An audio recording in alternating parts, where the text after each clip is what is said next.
다시 한번 모든 아버지를 주의 이름으로 축복합니다.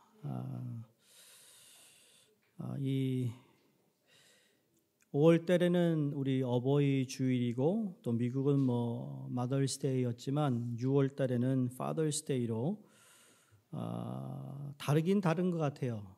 마더스데이와 파더스데이. 마더스데이 전주는 막 그냥 꽃가게며 길거리에 꽃 파는 사람이 얼마나 많은지, 파더스데이는 꽃이 어디 있어? 어떻게 이렇게 다를까라는 생각을 해봅니다. 한국의 부모님이 아직 아버님이 살아계시다면 꼭 전화를 드리셔서요. 아버지, 미국은 아버지 날이 따로 있더라고요. 그래서 아버지를 생각하고 아버지께 감사하려고 전화해서 그럼 아버지가 감동 먹으실 거예요. 진짜 한번 해보시라고요. 야, 미국이 그래서 좀 우리보다 낫구나라는 생각을 할 수도 있겠죠. 아니, 선진국이 다르구나. 어버이날로 딱 뭉치면, 묶어놓으면 말이죠. 참, 아버지 얘기보다 엄마 얘기가 더 많거든요. 그런데 따로 아버지를 생각할 수 있는 주일이 있다라는 건 우리 미국에 사는 저희들은 참 은혜고 축복인 것 같아요. 언제 해피 파더스데이를 들어보냐고요. 그렇죠? 벌데이도 그냥 잊어먹고 지나가는데 공식적으로 주일날 해피 파더스데이가 있다라는 거 감사한 일이에요. 한국에서 아버지를 묘사한 글인데 마음이 그렇게 썩 이렇게 시원한 건 아닙니다만 제가 읽어드릴 테니까 한번 들어보시기 바랍니다. 일터에서 집으로 돌아왔다. 벌써 여름이다. 날씨는 후덥지근하고 몸은 칙칙하다. 교통지옥에 시달려 몸은 괴롭고 물씬 땀 냄새를 풍긴다. 초인종을 누르며 나를 반기러 나오는 아내와 자녀들을 그려보지만 문화 혜택으로 안겨준 각자의 열쇠가 있기에 스스로 문을 열고 들어가야 한다는 게 오늘따라 매우 속이 상하다. 힘든 몸과 마음을 이끌고 집으로 돌아왔다. 아빠 왔어 라는 말소리는 마치 허공을 치는 것처럼 하늘로 날아갔다. 아내는 오셨느냐는 등 간단한 눈맞춤으로 인사를 끝내고 나보다 하는 일이 더 중요한지 부엌으로 모습을 감춘다. 씻고 저녁 드세요. 멀어져 가면서 외치는 외마디, 아내의 소리, 누가 밥 먹으러 들어왔나? 힘들어서 들어왔는데 날 좀 반겨주지 하는 생각에 마음이 착잡해진다. 아이들은 어디 있나? 아마 방에서 공부할 거예요. 라는 그 소리에 공부. 아버지가 와도 인사할 줄 모르는 아이들에게 그런 공부가 무슨 소용이 있나? 그런 생각이 문득 든다. 섭섭한 마음을 다스리며 아이들 방을 들여다본다. 공부 열심히 하니? 달리 할 말이 없다. 아버지 오셨어요? 다녀오셨어요? 짧은 한마디를 하고 다시 책으로 눈을 돌린다. 그 뒤통수를 바라보며 그래 열심히 해라 라고 말했다. 무슨 말을 더 하랴. 언제부터인가 알지 못하는 사이에 자리 잡아버린 이러한 생활의 패턴이 유일한 방법인 양 되어버렸다. 인생이란 다 그런 거예요. 회사에서 한숨을 내쉬며 내뱉던 동료의 모습이 떠오른다. 이것이 진정 인생의 전부인가? 갑자기 역겨운 마음이 몰아친다. 빈 의자로 둘러싸인 밥상.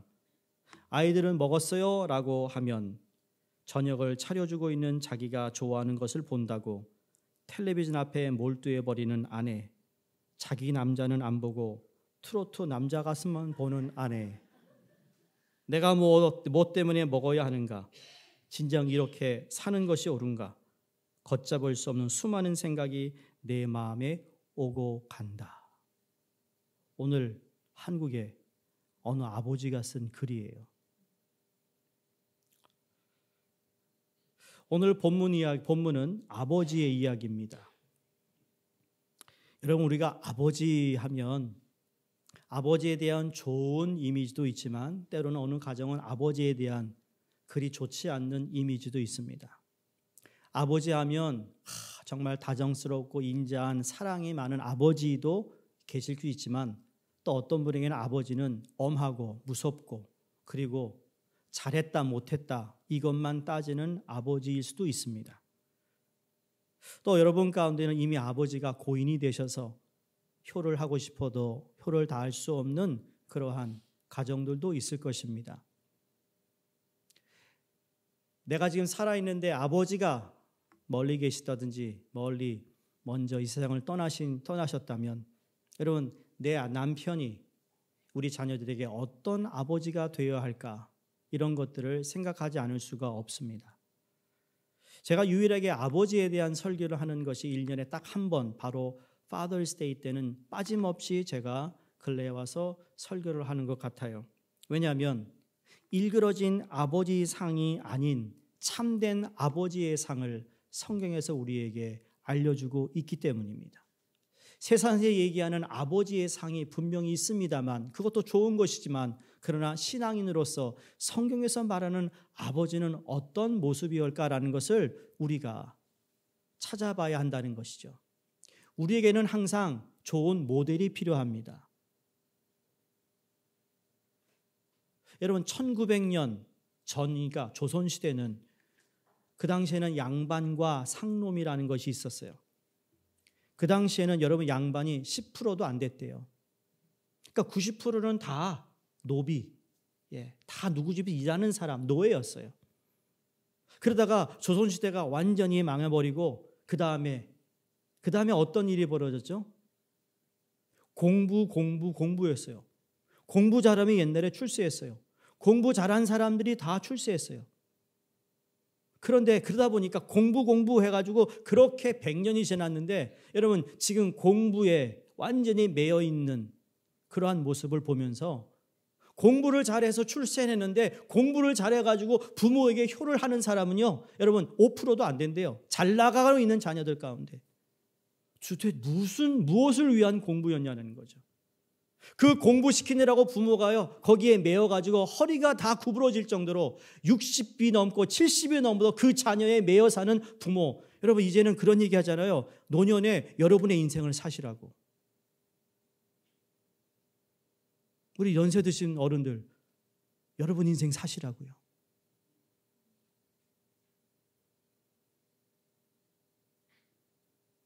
공부하지 말라는 것도 아니에요.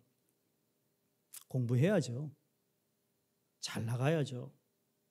그것보다 더 중요한 것이 정말 인간관계라는 거예요.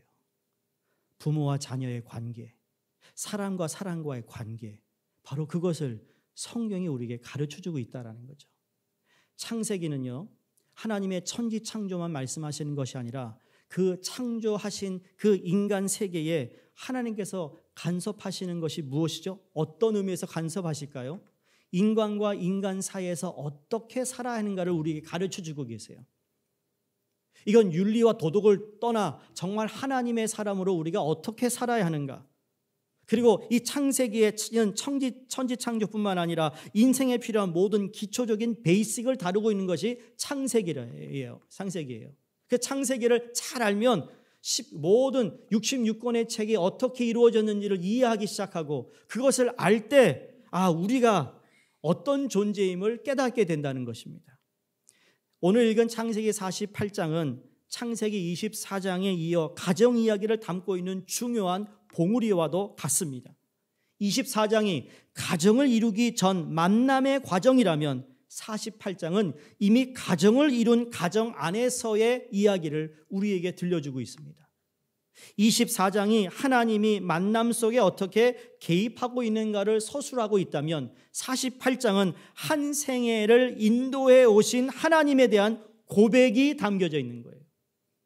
우리가 인생을 50년, 60년, 70년 살고 나서 정말 내 인생에 담겨져 있는 나를 인도하신 하나님을 우리 자녀들에게 아니면 우리 옆에 있는 우리 친구들에게 이 고백을 할 수 있는 여러분 그러한 사람이 하나님께서 보시기에 귀한 사람이고 하나님께 영광 돌리는 삶이에요. 젊었을 때 한때 하나님을 위해서 봉사하고 충성했는데 나이 들어가가지고는 이젠 전혀 그거와 멀어진 그런 인생이 아니라 세력이 약해졌다면 그러나 지금까지 인도하신 하나님을 지금도 내가 마음에 담고 고백하며 하나님께 영광 돌릴 수 있는 인생 말이에요. 여러분, 그런 인생이 멋있는 거예요. 본문의 주인공은 요셉이에요. 여러분 잘 알다시피 요셉은 애굽의 국무총리가 되었습니다. 세계 그 당시 식량권을 쥐고 있는, 세계 식량권을 쥐고 있는 최고의 권력자였습니다. 마음 먹으면 무엇인지 할 수 있는 사람이 요셉이었습니다. 아쉬울 것이라는 건 아무것도 없었던 그에게 한 가지 부족한 것이 있다라는 것을 오늘 본문에서 말씀합니다. 여러분, 성경은 우리 인생은 항상 무언가 부족해요. 여기 계신 모든 분들 다 완벽한 사람 없고 그 부족한 것 때문에 하나님을 찾아야 할 수밖에 없고 그 부족한 것 때문에 하나님을 만나야만 하는 거예요. 네? 여러분, 그 부족함이 뭔지 아세요? 그걸 알아야 된다는 거예요. 그걸 모르고 살면 안 되는 거예요. 그 부족한 것 때문에 여러분, 기도했던 한나가 아들을 낳았고 그 아들이 민족의 위대한 리더가 된 거 기억하시죠? 세상은 그렇게 움직이고 있어요. 하나님의 주권과 하나님의 뜻 가운데 준비되고 기도된 그 사람이 세워지는 거예요. 그런 의미에서 오늘 이 모든 것을 가졌던 요셉이지만 1절을 보시면 자기 아버지 야곱이 병들었다라는 소식을 접합니다. 그러자마자 요셉이 아버지에게 지체하지 않고 달려갑니다. 그때 요셉의 나이가 한 57세로 추정된다고 하는데 여기서 흥미로운 것은 그가 혼자 가지 않고 동행했던 두 사람이 있어요. 그의 아들 므낫세와 에브라임을 데려갑니다. 마지막 할아버지의 임종을 보이고 싶어서 데려갔는지 아니면 유산 어떤 상속의 이유가 있어서 갔는지 그건 잘 모르겠습니다만 그러나 오늘 성경에 나와 있는 내용을 그대로 보면 딱 한 가지 이유였어요. 그게 오늘 9절에 나옵니다. 요셉이 그 아버지에게 이르되 이는 하나님이 여기서 내게 주신 아들들이니이다. 아버지가 이르되 그들을 데리고 내 앞으로 나오라. 내가 그들에게 축복하리라. 바로 이 이유 때문에 요셉이 자기 두 아들을 데리고 병들어 있는 아버지에게 데리고 왔다라는 거예요.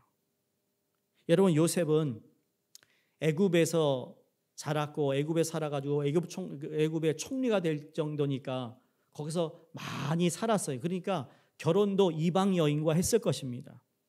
그런데 이방 여인과 낳은 그 아들이 어떻게 보면 유대인 여인에서 낳지 않았기 때문에 온전한 유대인이라고 말할 수 없다라는 거. 그게 항상 그에게 마음에 큰 부담이었던 것 같아요. 이제 그들이 하나님과 상관없는 위치에 놓여 있는 것을 그가 항상 마음에 하나님께 기도하고 죄송한 마음이었을 거예요. 다시 말해 이제 하나님께서 허락하시는 이 축복의 분깃을 얻으려고 아버지에게 찾아왔다라는 거예요. 여러분, 애국 왕실의 귀족이 되는 일보다 하나님 약속의 자손이 되는 것이 더 중요했다라는 것을 요셉이 알았다라는 겁니다. 높은 지위와 권세보다 하나님의 자녀 되는 것이 더 중요했다라는 것을 요셉의 마음속에 늘 가지고 있었다라는 거예요. 자식들에게 명예와 권력과 부귀영화의 출세보다 더 중요한 것이 하나님의 친백성이 되는 것이라는 것이었어요. 여러분은 어떻게 생각하세요? 여러분의 자녀들을 바라볼 때 이 아이가 출세하고 잘 나는 거 참 하나님의 은혜고 귀한 일입니다만 그보다 더 중요한 것은 네가 하나님의 자녀라는 걸 잊어서는 안 된다라는 마음을 여러분 갖고 있기를 바랍니다. 그 마음이 자녀에게 전달될 때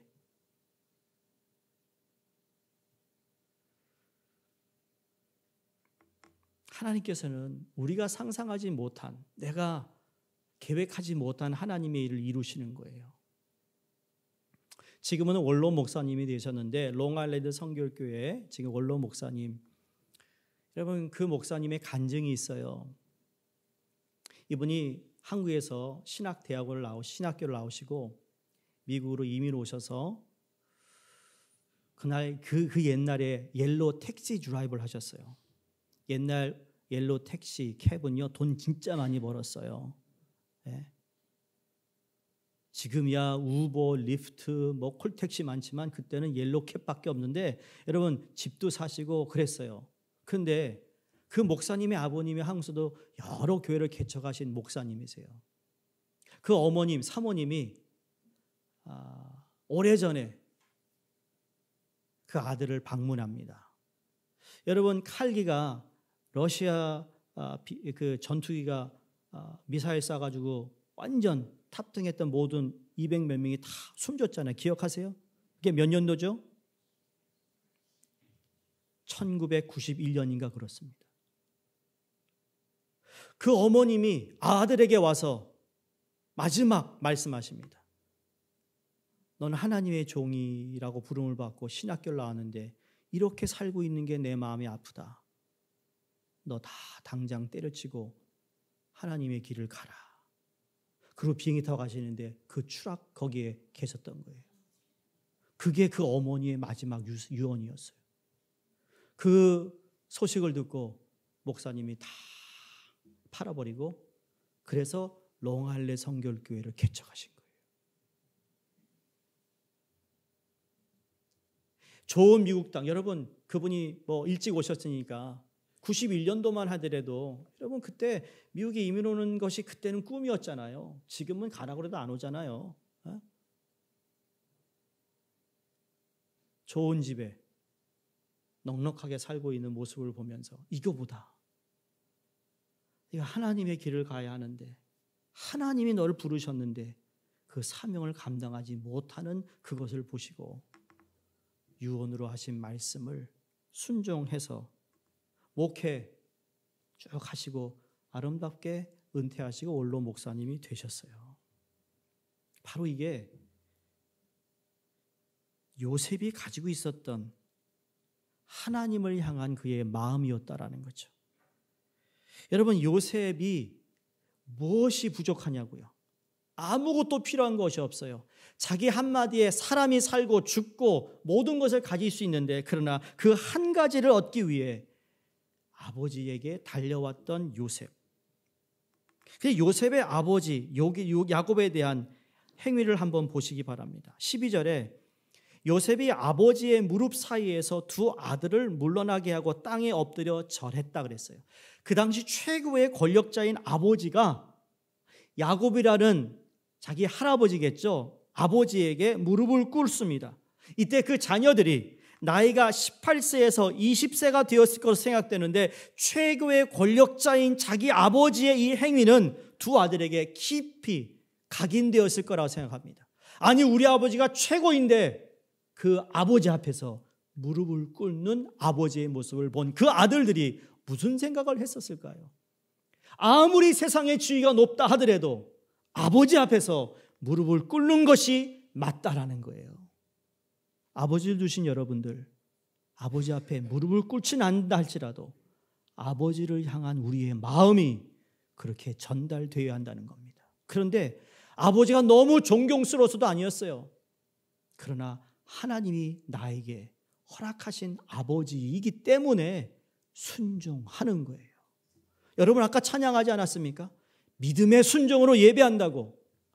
내 마음이 편해서 내가 할 수 있으니까 안 하는 게 아니라 그것도 믿음이 필요한 거라는 거죠. 바로 그렇게 하지 못하니까 하나님께서 우리에게 주신 아버지의 상이 자꾸 세상의 것을 통해 무너지고 있는 오늘의 세대를 보고 있는 거예요. 오늘 본문의 배경을 보면 아시겠지만 지금 야곱은 병들어 있습니다. 기력이 쇠했습니다. 할 수 있는 일이라고는 아무것도 없습니다. 노동력도 상실했습니다. 유언까지 남겼습니다. 자식에게 줄 수 있는 것이 하나도 없습니다. 그런데 그가 오늘 성경 보니까 일어났다. 남아있는 한 가지 일을 위해 그가 힘을 다해 침상에 앉았다라고 오늘 2절에 말합니다. 언약의 계승자였던 그가 언약을 전수하기 위해 힘있게 일어나고 있습니다. 그에게 주어진 마지막 책임 앞에 그는 몸을 추스렸다는 것이죠. 비록 몸은 쇠잔했으나 그에게 아직도 남아있는 놀라운 사역이 있었는데 그 사역 앞에서는 결코 무기력하지 않았다라는 거예요. 그래서 힘을 내어라는 이 말씀에 우리가 주목해야 됩니다. 힘을 내요. 젊었을 때 힘을 내 여러분이 교회를 섬기시고 주님을 섬겼어요. 그러면 우리가 이제 쇠하여져서 몸에 힘이 없을 때, 여러분, 우리가 힘을 내야 할 것이 아직도 있어요. 그게 뭔지 아세요? 자녀들을 축복하는 거예요. 자녀를 위해 기도하는 거예요. 자녀들 잘 되게 해달라고 한 가지, 하나님, 이 아이가 닥터가 되든 변호사가 되든 유명한 인사가 되든 그보다 더 중요한 것이 하나님의 친 백성이 되는 것이 중요한데, 그것 때문에 내가 너무 마음이 하나님 앞에 죄송합니다. 그런 마음이 있어야 된다는 겁니다. 왜? 이건 하나님께서 유일하게 아버지에게 주신 특권이기 때문입니다. 제가 목회를 이렇게 할 수 있는 건 부모님의 기도입니다. 기도를 50% 먹고 들어간다니까요. 양쪽의 아버지, 어머니, 지금도 박수호 목사님 매일 전화드리면 항상 예배 너무 좋았다, 기도하고 있다. 여러분, 자녀 전화하면 뭐 하세요? 오늘 뭐 먹었니? 애들은 잘 있니? 그런 얘기만 하죠. 제발 저 영적인 얘기 좀 하세요. 기도 제목 할 거 없니? 너 무슨 문제 없니? 기도해야 된다. 기도하자. 언제 어느 시간에 우리 함께 기도하자.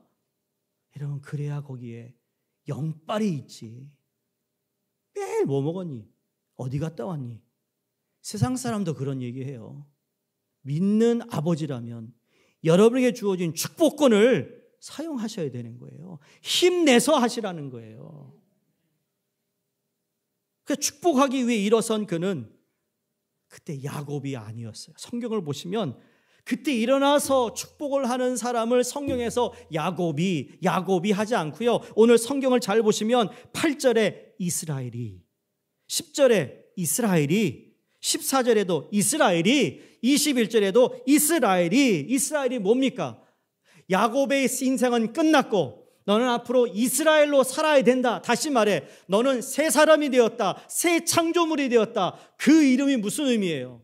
옛날에는 네 멋대로 살았지만 이제는 네가 나의 약속의 후손이고 아들임을 기억하여 하나님 때문에 주어진 이스라엘, 다시 말해 우리에게는 거듭나 하나님이 우리의 아버지가 되었기 때문에 세상의 아버지의 이름으로 축복하는 게 아니에요. 하나님의 약속의 아들로서 내 아들을 축복하는, 그래서 이스라엘이라고 성경이 기록하고 있는 거예요. 하나님의 약속이 담긴 이름. 육신은 보잘것없고 이미 죽음을 눈앞에 둔 무기력한 노인이지만 결코 그 이름만은 약하지 않았습니다. 그 이름만은 아직까지 하나님의 축복의 그 주권이 그 아버지에게 있었다라는 거예요. 난 이게 너무 멋있는 거예요. 이게 바로 아버지 상이라는 거죠. 자녀를 위해 축복하는 아버지 말이에요. 이것이야말로 가장 힘 있는 아버지입니다. 그래서 부모는 자녀에게 하나님의 소원을 전하는 자입니다. 축복권은 아버지의 권위의 상징입니다. 야곱은 그의 아버지 이삭의 축복 손길을 통하여 장자권을 누렸어요. 비록 수단과 방법을 가리지 않고 그 축복을 쟁취한 것 때문에 고통의 수반이 있었지만 그냥 그대로 다 이루어진 것을 우리가 보게 됩니다. 오늘 야곱이 요셉이 데려온 그 두 아들에게 하나님께 구하는 복이 바로 15절, 16절에 기록되어 있는데 제가 읽어드립니다. 그가 요셉을 위하여 축복하여 이르되 내 조부 아브라함과 아버지 이삭이 섬기던 하나님, 나의 출생으로부터 지금까지 나를 기르신 하나님, 나를 모든 환난에서 건지신 여호와의 사자께서 이 아이들에게 복을 주시오며 이들로 내 이름과 내 조상 아브라함과 이삭의 이름으로 칭하게 하시오며 이들이 세상에서 번식되게 하시기를 원하나이다. 세 가지를 축복합니다. 세 가지의 복을 이들에게 전합니다. 여러분 자녀들에게 축복의 기도를 하라 그러면 무슨 기도 하시겠어요? 무슨 기도 하시겠어요? 미리 적어 놓으세요.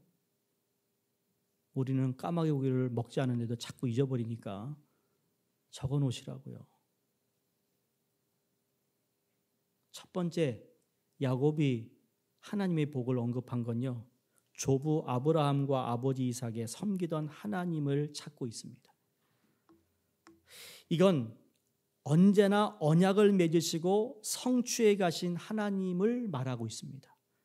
아브라함과 이삭을 섬기던 하나님, 그 두 조상이 섬기던 하나님, 하나님의 언약이 계승되어서 성취되었던 것을 의미하고 있어요. 그래서 13절에서 15절 말씀을 보면 내가 너와 함께 있어 내가 어디로 가든지 너를 지킨다. 너를 이끌어 이 땅으로 돌아가게 할 거다. 내가 내게 허락한 것을 다 이루기까지 너를 내가 떠나지 않겠다. 이 언약, 이 약속이 계속 이어지고 있음을 축복하고 있어요. 여기서 우리는 하나님이야말로 순례자의 길을 살았던 야곱에게 희망이었고 위로였고 용기였고 기쁨이었습니다. 여러분이 낙심될 때 야곱은 하나님을 바라보았어요. 절망이 찾아올 때 여전히 하나님을 바라보았어요. 기억했어요. 좌절의 순간마다 이 하나님을 생각하며 그는 외로움을 이겨냈고 시련을 참아냈어요. 사랑하는 성도님들, 여러분 가운데 절망적인 것이 찾아왔습니까? 하나님을 기억하셔야 합니다. 여러분 가운데 낙심이 있습니까? 하나님을 바라보시기 바랍니다. 왜? 약속하신 그 약속을 하나님은 이루시기 때문입니다. 이루십니다. 물론 이겨내야 되고 참아내야 하는 것이 우리의 몫이지만 시간이 지나면 하나님이 그 일을 성취하실 것을 믿는 것입니다. 두 번째 야곱의 고백을 보면 나의 출생으로부터 지금까지 나를 기르신 하나님, 그래요. 여기에 기르신 하나님, 마치 양을 치듯 인도하신 하나님을 뜻하고 있습니다. 시편 23편처럼 여호와는 나의 목자시니 내게 부족함이 없으리로다. 사망의 음침한 골짜기를 다닐지라도 내가 두려워하지 아니함은 주와 지팡이와 막대기가 나를 안위하십니다. 나를 지키시는 거예요. 바로 그것처럼 꾀를 의지하고 자기 능력을 의지했던 야곱, 그게 아무런 소용이 없더라. 내가 재능을 부리고 내가 머리를 써 누구를 속이고 했지만 결국 하나님이 열어주지 않으면 열릴 수가 없는 것이고, 하나님이 풀어주지 않으면 풀을 수 없는 것이고, 하나님이 해결해 주지 않으면 해결책을 찾을 수 없는 것을 뒤늦게 깨달은 야곱이 내 출생부터, 여러분 야곱의 출생이 어땠습니까? 이 아주 야곱이야 아주 괴팍한 사람이에요. 예? 엄마라고 말도 못할 때 누구 발꿈치를 잡고 튀어나왔어요? 세상에? 형의 발꿈치. 너 먼저 나가면 안 돼! 그러고 발꿈치 잡은 거예요. 괜히 잡은 줄 아세요? 왜? 장자권을 내가 가져야 되니까. 그러니 이게 뱃속에서부터 이게 보통 놈이 아닌 거예요. 이런 놈들이 있어요. 근데 그래봤자 하나님이 주시지 않으면 안 되는 걸 뒤늦게 깨달아서 내 출생부터 지금까지 나를 기르신 하나님. 여러분 똑똑한 사람은요 자기가 잘나서 다 됐다고 그러잖아요. 여러분 자녀 가운데 똑똑한 애들 많죠? 잘 얘기해 주셔야 됩니다. 너 어렸을 때 기억해. 너 늘 똥 싸고 오줌 싸게 그거 누가 다 닦은 줄 알아? 너 네가 닦고 나온 줄 알아? 까불지 마. 야곱이 그랬어요. 자신만만했어요.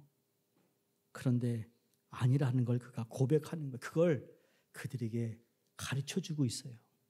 마지막 세 번째 그의 고백이 나를 모든 환난에서 건지신 하나님이에요. 스스로 험악한 세월을 살았다고 고백하잖아요. 여러분 아버지 집에서 쫓겨났어요.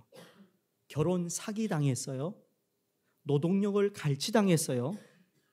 사랑하는 딸이 강간을 당해 고통을 경험했어요.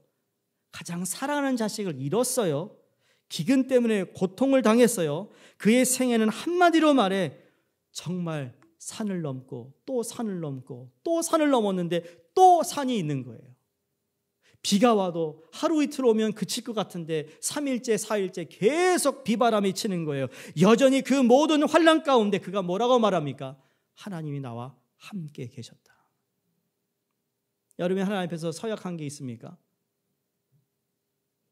하나님 앞에 약속한 게 있어요. 하나님 이걸 하면 내가 꼭 이거 하겠습니다. 그거 저버리는 순간 하나님이 여러분에게 더 이상 문을 열지 않습니다. 그걸 다시 회복하기 전까지는. 야곱이 그랬어요. 근데 그 환난 가운데서도 나를 지키셨던 하나님, 그 하나님을 잊어버리는 순간, 그래서 출애굽기로 보면 여러분 이스라엘 백성들에게 하나님이 모세를 통해 하셨던 말씀은 뭐냐면 기억하라, 기억하라, remember me, remember where you're from, remember who you are. 그 말씀을 계속 하셨던 거예요. 야곱은 지식으로 깨달아진 하나님을 말하고 있지 않았습니다. 자기 생애에 깊이 체험했던 하나님을 말하고 있습니다. 눈물의 골짜기를 지나며 하나님을 만났고 그 생생히 경험했던 하나님, 그 하나님의 이름을 부르는 그 이름 속에 야곱의 믿음의 절정을 보게 되면서 마침내 꽃을 피운 그의 신앙 고백을 보게 되는 것입니다. 그는 다른 이름이 아니라 여러분 하나님의 이름으로 축복하고 있습니다. 세상 믿지 않은 아버지 아들들에게 잘해라 그렇게 기원할 수 있겠지만 여러분 우리에게 주어진 하나님의 축복권은요 세상의 아버지와 다른 차원이 다른 축복을 이야기하고 있어요. 고난 속에서 불렀던 하나님의 이름, 절망 속에서 외쳤던 하나님의 이름, 외로울 때 찾았던 하나님의 이름, 그 이름이 풍요로운 유산이 되고 있던 것이죠. 사랑하는 성도님들, 여러분의 생애 속에 어떤 하나님의 이름을 어떻게 부르고 계십니까? 현재 여러분 하나님을 어떻게 부르고 있습니까? 우리말에 마리씨가 된다는 말이 있는데 하물며 거룩하신 이름으로 구한 축복이 어찌 전달되지 않겠느냐라는 겁니다. 가나안 정복 초기 에브라임과 므낫세 지파가 차지한 땅은 거의 절반에 해당됩니다. 여러분 아세요? 가나안 땅에 들어와서 이제 땅을 다 분배받는데 이 요셉의 아들 두 아들이 가졌던 땅이요 엄청난 땅을 이미 그 축복이 그들 가운데 임했다라는 것을 보게 되는 것이죠. 이제 우리도 아버지들, 자녀들을 위해 축복해야 되지 않을까요?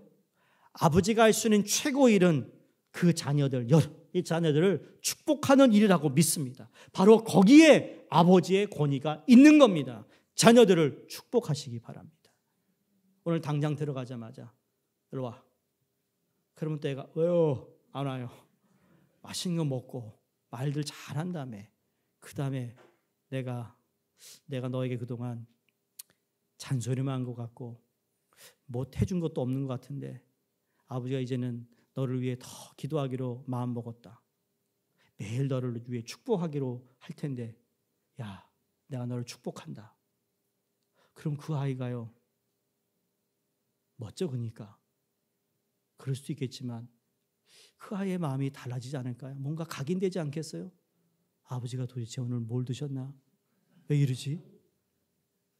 아니요. 그걸 매일 잊지 말고 해보시라는 거예요. 어린 자녀 두셨어요? 매일 저녁 머리에 안고 축복기도 하시라고요. 여러분 아들이 이미 성인 돼서 출가해서 가정을 이루어요? 아니 왜 이런 날 Father's Day 부르세요. 와라. 바쁜데요? 와라. 바쁘다니까요. 안 오면 너 이렇게라도 와서 축복해 주시라고요.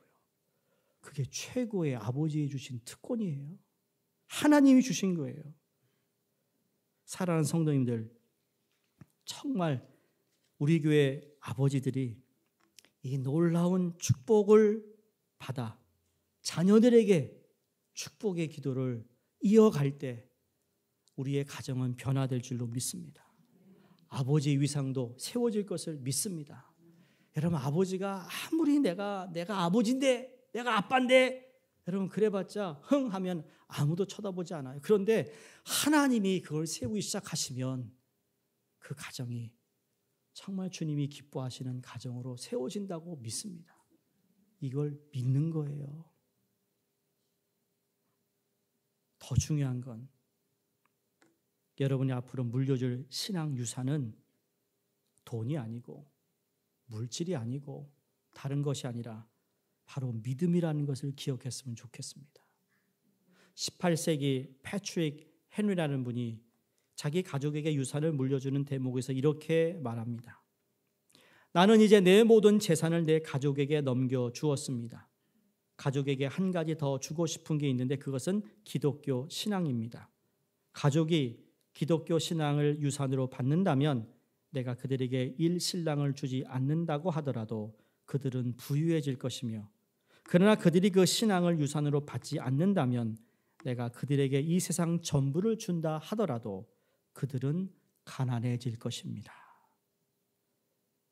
사랑하는 모든 아버지들, 진정한 아버지의 권위가 아버지가 자녀를 축복함으로부터 시작된다는 것을 기억하시며, 내가 늙고 힘없는 아버지일지라도 여전히 존경받아야 할 이유는 그에게 축복권이 있기 때문이라는 것을 기억하셔서 요셉이 병든 아버지 앞에 무릎을 꿇었던 것처럼 우리 또한 우리 아버지 앞에 최선을 다하여 물질이나 돈이나 명예가 아니라 거룩하신 하나님의 이름으로 자녀들을 축복하시기를 주 이름으로 축원드립니다. 기도하겠습니다.